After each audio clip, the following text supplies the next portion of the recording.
vamos a ver, canvi d'horari. Això va ser una bomba. Ningú volia, ningú dels vells. Als vells ja els anava bé venir a la 1, a les 2 de la nit, col·locar els gèneros i després marxar i mira, ja veremos lo que sale. I els que érem els novatos teníem una idea de l'horari, de l'entitat, de la serietat i de les coses que no entràvem.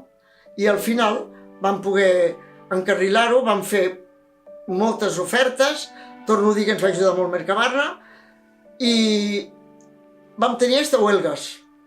Vam tenir que parlar amb els treballadors de nit perquè cobraven un plus. I aquesta gent van pensar, si treballem de dia, ens trauran el plus de la nit.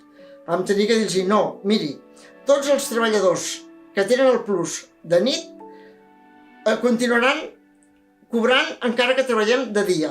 Ara, els nous que entrin, com que ja tindran l'horari de dia, aquests no tindran plus.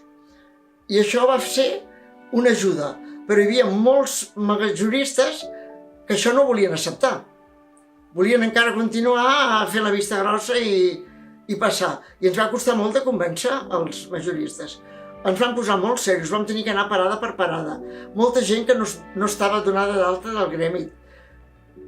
Vam fer tot el possible perquè tinguéssim una bona unió. El gremi i Mercabarna.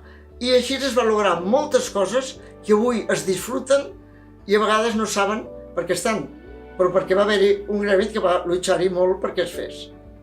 Es que yo creo que lo que ella y todas las personas que trabajaban con ella en esa época en el gremio, yo creo que cambiaron la historia de Mercabarna, realmente. Porque a partir de que se cambió el horario de Mercabarna, es cuando se ha podido trabajar en mejores condiciones para poder conciliar la vida familiar.